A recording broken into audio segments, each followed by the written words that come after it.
Finally India versus ನ್ಯೂಜಿಲೆಂಡ್ ODI squad announcement ಮಾಡ್ಯಾರ. So ಬರಲ್ಲ ನೋಡ್ಕೊಂಬರ್ನು.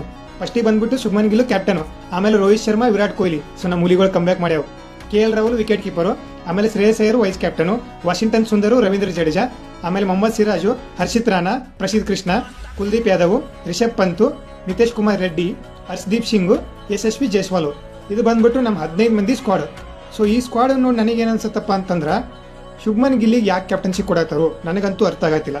ಹಿಂದೆ ಇಂಡಿಯಾ ವರ್ಸಸ್ ಸೌತ್ ಆಫ್ರಿಕಾ ಸೀರೀಸ್ದಾಗ ನಮ್ಮ KL Rahul next level captaincy ಮಾಡಿದ್ರು. ಸೊ KL ರಾಹುಲ್ಗೆ ಎಕ್ಸ್ಪೀರಿಯನ್ಸ್ ಐತಿ ಮತ್ತು ಭಾರಿ ಅಂದ್ರೆ ಭಾರಿ ಕ್ಯಾಪ್ಟನ್ಸಿನೂ ಮಾಡ್ತಾರೆ. ಸೊ KL ರಾಹುಲ್ಗೆ ಯಾಕೆ ಕ್ಯಾಪ್ಟನ್ಸಿ ಕೊಡಾಕ್ತಿಲ್ಲ ಅಂಥದ್ದು ಏನು ನೋಡ್ಯಾರ ಗಿಲ್ಲಿಗೆ? ಸೊ ನನಗಂತೂ ಅಂಡರ್ಸ್ಟುಡ್ ಆಗತ್ತಿಲ್ಲ. ನಿಮಗೇನಾದರೂ ಅರ್ಥ ಆಗಿದ್ರೆ ಕೆಳಗೊಂದು ಕಮೆಂಟ್ ಮಾಡಿರಿ ಗೈಸ್. ಸೊ ಮತ್ತು ಬುಮ್ರಾ ಮತ್ತು ಹಾರ್ದಿಕ್ ಪಾಂಡ್ಯ ಅವ್ರ ನೇಮ್ ಲಿಸ್ಟ್ದಾಗ ಯಾಕಿಲ್ಲ? ಬುಮ್ರಾ ಮತ್ತು ಹಾರ್ದಿಕ್ ಪಾಂಡ್ಯ ಇವ್ರು ಬರೀ T20 ಆಡ್ಬೇಕಂತ ಏನಾದರೂ ಡಿಸೈಡ್ ಮಾಡ್ಯಾರೋ ಅದು ನನಗೆ ಅರ್ಥ ಆಗತ್ತಿಲ್ಲ. ಆಮೇಲೆ Ruturaj Gaikwad India versus South Africa ಸೀರೀಸ್ದಾಗ ಬ್ಯಾಕ್ ಟು ಬ್ಯಾಕ್ 2 ಸೆಂಚುರಿ ಹೊಡೆದಿದ್ರು. ಸೊ ಅವ್ರ ನೇಮು ಲಿಸ್ಟ್ದಾಗ ಇರಬೇಕಾಗಿತ್ತು ಅಂತೇಳಿ ನನಗೆ ಅನ್ಸುತ್ತೆ. ಅಟ್ಲೀಸ್ಟ್ ಬ್ಯಾಕಪ್ ಆದರೂ ಇಟ್ಕೋಬೇಕಾಗಿತ್ತು ಅಂತೇಳಿ ನನಗೆ ಅನ್ಸುತ್ತೆ. ಸೊ ಇದು ಬಂದ್ಬಿಟ್ಟು ನನ್ನ ಒಪಿನಿಯನ್. ಬಾಕಿ ನಿಮಗೆ ಏನು ಅನ್ಸುತ್ತೆ ಕೆಳಗೆ ಒಂದು ಕಮೆಂಟ್ ಹಾಕ್ರಿ ಗೈಸ್.